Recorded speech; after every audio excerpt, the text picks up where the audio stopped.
Pokemon has death. My name is Sam Pagan and I'm gonna show you why Pokemon has death. And what I mean by Pokemon, I mean the new movie they just released. Let's watch the trailer. If somebody wants to battle, why not? Squirtle, you were great! Squirtle. It's finally awakened. The strongest Pokemon in existence. Mewtwo, that is your name. I will strike back against you.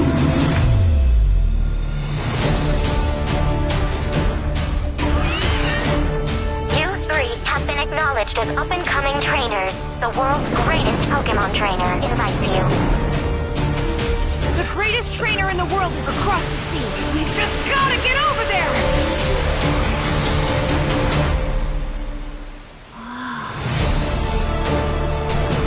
What is that? We have given life to you, using the rarest of Pokemon as a basis.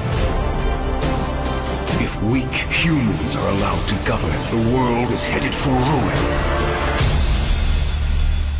Which of you will oppose me first? I'm not liking this at all.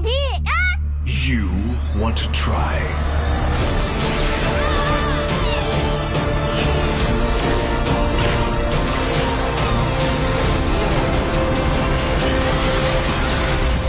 So, you do have some fight in you. Piggle?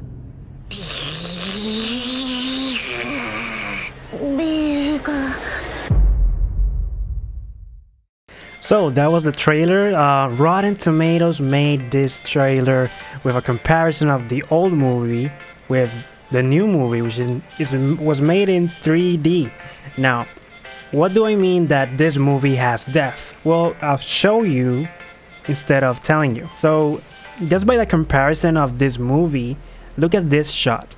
In the top, you see Ash and his friends walking through grass, and yes, there is a foreground, midground, background, but they're walking on top of a flat line. While in the bottom one, the one that they made in 3D, they decided to have another approach. Let's give this shot more depth. Let's make this plane like it has elevation variance. As you can see, I drew on top of it.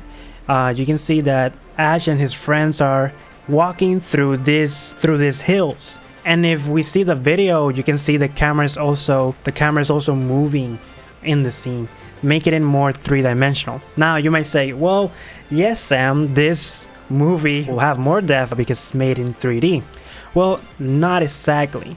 Yes, 3D is a tool that you can use. You would have to intentionally place these 3D objects in a way that it makes it feel that has more depth.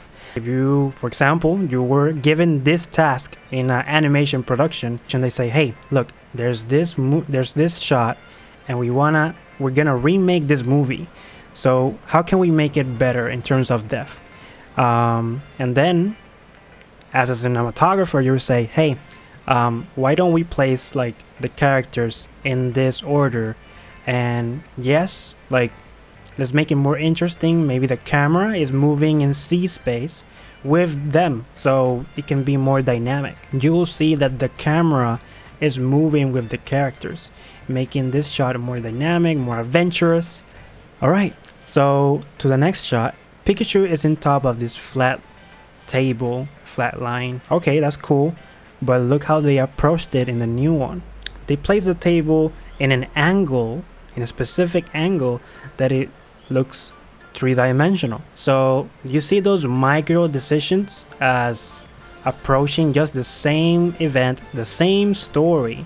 You see, like 3D is just a tool, and then like how you approach it, how you problem solve, how you use it to its best advantage is upon the artist to do that.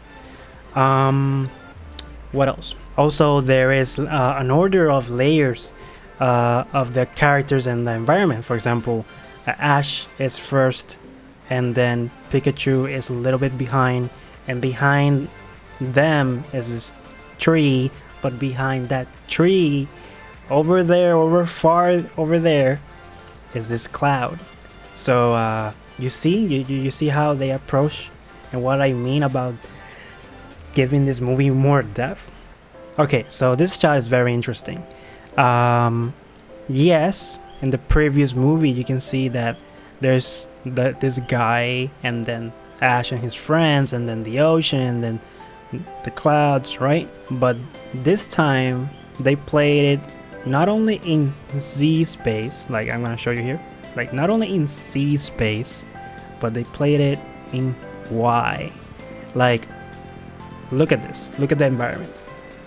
So there's this floor down here, and then they use this boulder on top of that floor. So on top of the main floor there's another floor where his friends are, and this big shadow, if you were in production and you were taking care of this shot, you would strongly use this shadow to give the illusion that this boulder is even thicker than what maybe the 3D model is when they actually sculpt it. And the other thing that I like is that it can also mean a metaphor for the story. This kid just approached Ash, you know, and it feels that the Ash is someone he looks up to. So if I was working in this film and I had this idea, this is how I would pitch it to the director. It's like, hey, this previous movie right here, the way they did it in the same eye level, right here. They made it at the same eye level. They're in the same eye level, but story-wise, this kid sees Ash as someone he looks up to. Compositional-wise, this kid is looking up to Ash. That's how I would pitch it, and I think metaphorically it can help the story, or like indirectly it can help the story portray that. Okay, so this shot, very simple. In the previous movie, the background was just flat. As you see, it's just the card and the ground. But in this new shot, it has this layer of ground, and then this in the back there's this, again, a variation of elevation. There's this interesting environment that they decided to do to create that feel of depth. It's cool because the only way we know that they made this awesome effort is because it's a remake. So but what you don't know is, like, when you're in production, this exercise I'm doing here is constant. Like, someone would design many ways of approaching a scene, and you have to pitch it and say why making this decision is better. Okay, so in this scene they have a composition where the bird is just going up, but in the bottom they decided to have this scene where this character right here and the Pokemon are going towards the horizon, and it's more dynamic.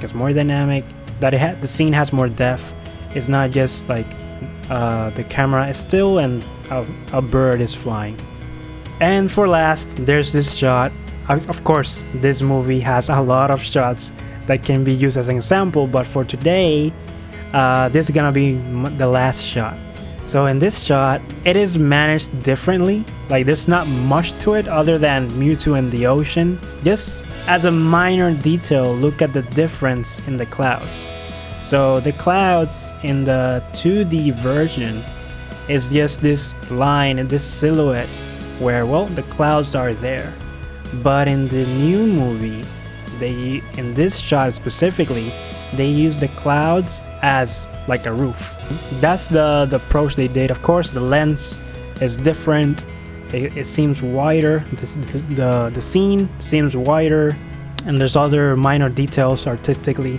But yeah, that's how they approached this scene. Well, that's it for today. I hope that this makes sense. Seeing what I learned from work in production and seeing it in a comparison like this, It's a pretty cool exercise, so I just wanted to share that.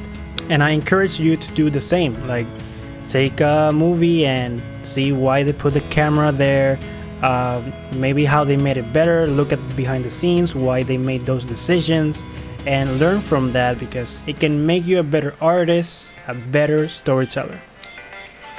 My name is Sam Pagan, and I'll see you in the next video.